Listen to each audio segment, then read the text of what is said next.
அஸ்வின்ஸ் இனிப்பு காரம் பேக்கரி மற்றும் செல்வ உணவகம்.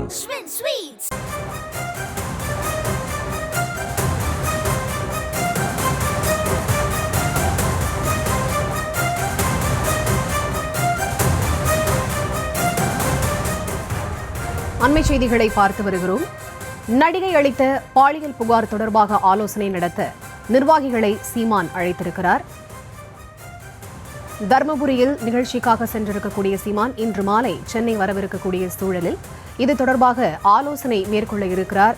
அண்மை செய்திகளாக பார்த்து வருகிறோம். முழுமையான விவரங்களோடு இணைப்பில் காத்திருக்கிறார் எமது செய்தியாளர் பாரி கார்த்திக். வணக்கம் பாரி கார்த்திக், இந்த ஆலோசனை தொடர்பான முழுமையான விவரங்கள்.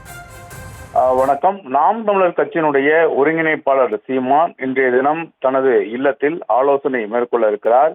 3 நாள் நிகழ்ச்சிக்காக கிருஷ்ணகிரி, தர்மபுரி உள்ளிட்ட மாவட்டங்களுக்கு சென்றிருக்கும் சீமான் அவர்கள் இன்று மாலை சென்னை திரும்புகிறார்.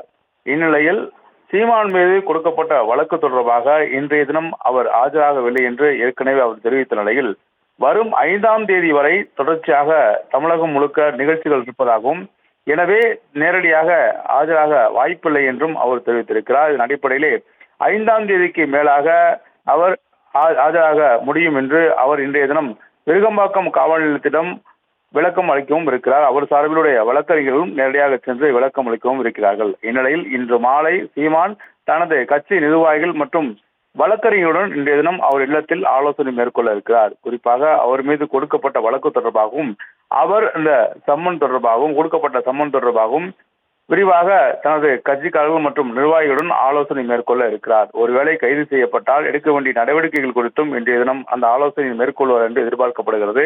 அதன் அடிப்படையிலே இன்றைய தினம் நிர்வாகிகள் மற்றும் வழக்கறிஞருடன் தனது இல்லத்தில் சீமானவர்கள் ஆலோசனை மேற்கொள்ள இருக்கிறார். விவரங்களை வழங்கியமைக்கு நன்றி பாரி கார்த்திக்.